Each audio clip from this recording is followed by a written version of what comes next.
Hai friends, welcome back to my channel. Gimana kabar kalian hari ini? Semoga kalian selalu sehat ya teman-teman. Hari ini gue nggak sendiri, gue bersama dengan Sivania. Halo. Yeay. Dia satu tamu yang diimport langsung dari Kayak sapi import ya. diimport langsung dari benua Oseania. Ya kan, betul kan ya? Australia. Benua Oseania kan masuknya? Kayaknya Australia tetap. Oh ya udah, ya dari Australia, yeay. Dari Australia dan kayak apa ya? Gue mempunyai banyak pertanyaan soal orang-orang yang sudah stay cukup lama di Australia. Nah, siapa kabar? Baik. Jadi Sivania ini adalah teman kantor dulu waktu kita kerja. Sempat kenal. Kayak sekarang gue ngejar waktunya, jadwalnya sangat sibuk sekali ya karena dia artis ya kan, artis dari Australia datang ke sini untuk bermain-main sama keluarga dan segala macam, kangen lah ya Ci ya. 2 tahun nggak pulang. 2 tahun nggak? Oh 2 tahun straight nggak pulang? Yep. Oh oke. Nah Ci, pertanyaan pertama nih Ci, kenapa Ci ke Aussie? Dari sekian banyak negara yang bisa dikunjungi, kenapa ya Ci pilih Aussie? Dari sekian banyak. Jadi pertama kali ke sana itu tahun 2011. Iya, pertama kali sekali karena ada weddingan saudara. Dan gak tahu kenapa memang nyampe sana diajak keliling-keliling dan langsung jatuh hati. Oh gitu. Itu apa? Ke Melbourne? Itu ke Melbourne. Karena saudara tinggal di Melbourne, jadi langsung ke Melbourne, diajak keliling Melbourne, nggak sempat ke Sydney juga. Padahal memang impiannya mau lihat Opera House gitu, tapi belum kesampaian. Tapi memang udah sangat amat jatuh hati. Jadi kalau ditanya kenapa, nggak tahu juga, udah kayak panggilan, kayak orang jatuh cinta gitu kan, nggak ada alasan, langsung. Oh iya betul. Jatuh cinta. Tapi Cici pernah ke tempat lain nggak selain Aussie? Sebelumnya pernah. Aku pernah ke Jerman juga. Oh. Gitu, tapi itu karena ada program cultural exchange. Jadi kita udah ada jadwal segala macamnya dan kita cuma ngikut-ngikut doang. Jadi baru kali ini yang benar-benar pergi sendiri, ngurusin sendiri. Meskipun ada dibantu saudara di sana, tapi semua sendiri lah gitu kan ya. Gitu. Jadi tahun 2011 ke sana untuk holiday. Terus udah balik kan, masih kuliah segala macam, tapi kayak pengen banget ke sana gitu, cuma nggak tahu gimana caranya. Terus sempat kepikir S2, tapi S2 juga mahal banget. Ya betul. Gitu, jadi terus entah gimana ketemulah working holiday visa, working holiday visa. Sekarang populer banget. Kalau zaman dulu kayaknya kita nggak tahu. Aku pun tahu dari, aku juga lupa dari mana. Kayaknya search sama ada temen yang pernah pakai. Jadi aku kayak cari tahu dia kok bisa ya ke sana gitu. Keluarlah working holiday visa. Itu tahun berapa sih? Tahun 2013 akhir. Jadi aku ekspres banget nge-search 2013 akhir. Aku inget Desemberan. Aku apply satu-satu. Cuma aku inget nge-apply yang surat keterangan dari imigrasi sini. Karena nunggu-nunggu kok nggak keluar jadwalnya. Gitu. Tapi ternyata sekitar 2 minggu kalau nggak salah keluar, dan agak mendadak juga. Tapi untungnya memang bisa make time untuk datang untuk interview, dan keluarlah surat itu. SRPI ya? Iya, itu ada namanya sekarang ya. Dulu kita nggak tahu apa itu. Oh iya? Pokoknya kita taunya surat imigrasi. Oh gitu. Maaf ya, pengetahuan mungkin waktu itu masih terbatas zaman dulu ya. Internet nggak secanggih sekarang. Betul. Gitu. Nggak pakai agent karena dulu nggak tahu agentan. Dan agent kayaknya juga nggak ngerti WHV. Betul. Dan juga biayanya mahal.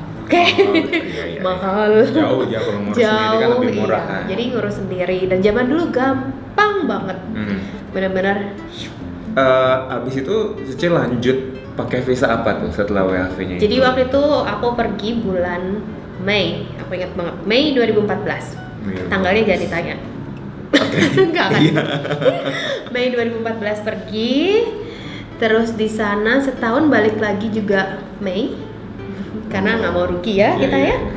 Balik, terus setelah itu memang masih pengen di sana karena barang aja sebagian masih di sana, belum dibawa pulang. Betul, jadi terus ngambil studi lah. Ngambil studi, dan itu juga sedikit dipaksakan karena studi di sana berat. Oh iya. untuk soal biaya satu, dan dua ya memang studinya pasti beda dengan Indonesia, jauh, bukan jauh, beda lah ya, kualitasnya pun beda. Jadi Cici kesana, jadi setelah selesai WAV langsung visa study? Oh enggak, aku balik dulu 2015, menata hidup lagi ceritanya. Kayak dipikir-pikir mau balik atau enggak. Tapi kan barangnya masih di sana, di Australia sebagian. Oh. Jadi pikirnya kalau nggak pun ya udahlah terus visa ya sekarang ngambil barang. Oh gitu. Gitu. Jadi setahun ya kira-kira kayak mikir nunggu daftar karena sempat molor juga mundur-mundur. Akhirnya pertengahan 2016 Juni kalau nggak salah pergi lagi dengan student visa. Jadi semua nge-apply dari Indo, dapat 2016 pergi lagi. Di universitas? Monash University di Melbourne, betul. S2-nya ambil apa? Aku ngambil education. Education apa tuh? Education in early childhood. Jadi education ada banyak macam dan aku specialize-nya early childhood education. Gitu. Itu S2 berapa 2 tahun? S2 2 tahun aku punya. Cici S1-nya apa? S1 aku interior. S1 interior, S2-nya ke mana? S2 ke education. Jadi, iya. Ceritanya panjang, memang pasti orang bingung. Iya, itu kan pindah kan dari interior langsung ke edukasi. Education, yes. Dapat beasiswa gak? Beasiswa orang tua. Oh. Oke, gue sempat mikir lu beasiswa orang tua. Mungkin dari produk produk orang tua kalian tahu ya. Dari brandnya tuh. Jadi kalau orang ada beasiswa pun ada banyak macam. Yang aku tahu beasiswa satu dari pemerintah sini, kita bilangnya LPDP. Dua beasiswa dari Aussie namanya AAS, yes. Tiga beasiswa orang tua.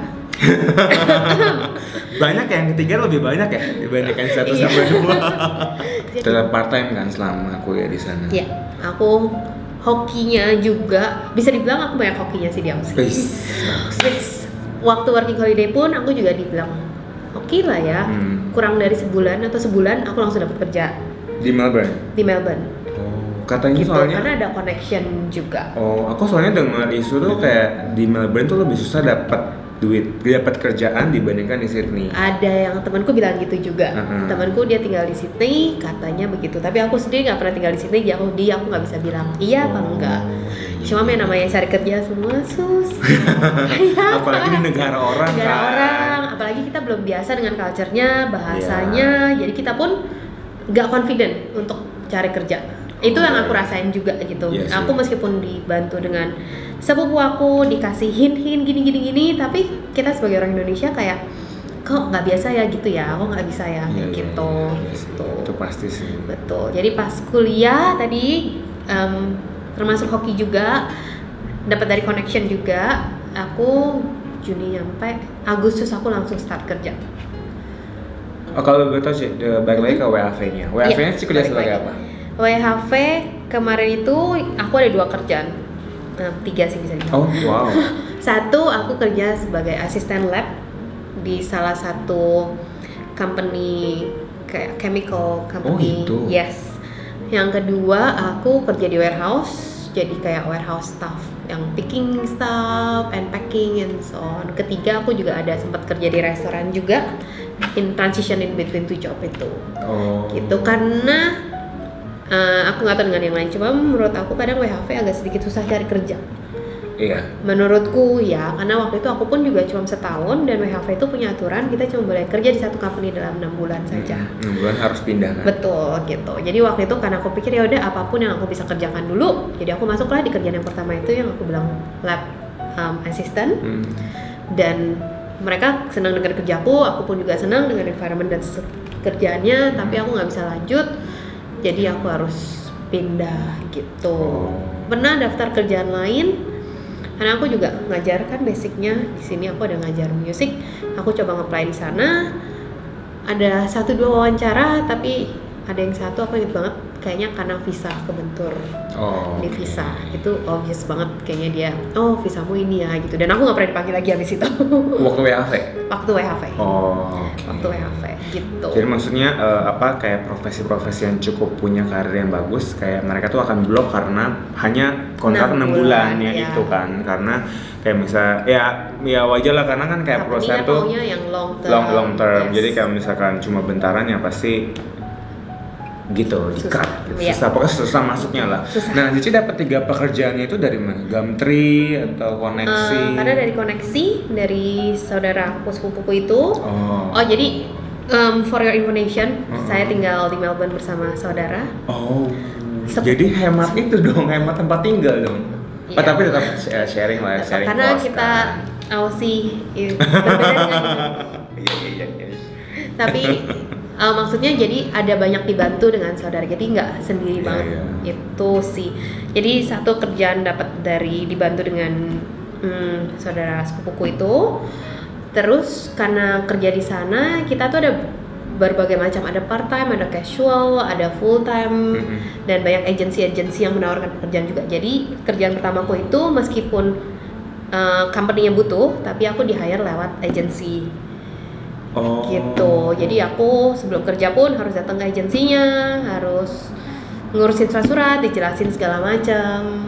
Gitu. Tetap ke agensi gitu ya. Tetap agensi ya. Tapi enaknya setelah itu selesai, jadi mereka pun tahu kita selesai atau apa, mereka pasti ngerti soal regulation dan lain-lain. Dapatlah kerjaan kedua dari agensi ini juga. Meskipun harus nunggu, jadi maka in between dapat kerjaan di restoran. Begitu. Jadi pekerjaan pertama dapat dari agensi. Terus kemudian untuk yang dapat keduanya pun itu karena agensi yang cari. Ya. Dan dia telepon, ada kerjaan gini-gini, kamu mau nggak? Karena mereka lagi butuh, ada yang holiday ada yang holiday kalau nggak salah. Aku bilang oke, aku ambil gitu. Karena lokasinya juga nggak terlalu jauh dari rumah, dan kerja. Bagus gak sih harganya dari agensi? Menurut aku bagus. Dulu aku juga nggak terlalu tahu pasarnya gimana, tapi karena hitungannya aku casual, jadi casual akan lebih tinggi daripada full time. Yes. Gitu. Masih ingat gak sih berapa? Yang pertama aku lupa. Pertama kalau nggak salah 21 atau 22 per hour. Cukup tinggi loh. Pokoknya sampai sekarang pun dia di 20 atas 20 tuh harganya bagus. Ya, karena government sendiri udah men-set standar gaji 18 sekian. Maaf kurang ingat informasi. Jadi dari semua pekerjaan WFH itu Cici bisa nabung cukup banyak untuk pendidikan? Nggak terlalu banyak, tapi adalah cukup gitu, karena tergantung pengeluaran kita sendiri bagaimana. Oh my god. Di sana Cici selama di sana ini nggak banyak makan masak sendiri atau makan di luar? 50-50 mungkin. Ya, maksudnya kayak tetap yang pasti weekend keluar, karena Melbourne itu terkenal dengan makanannya, benar? Nggak tahu aku. Nggak tahu. Melbourne kopi itu kan masuk kopi. Yes. Makanannya pun juga. Jadi karena aku memang dasarnya suka makan. Aku juga suka makan. Kalau ada kesempatan, kenapa tidak makan di luar untuk mengeksplor? Begitu.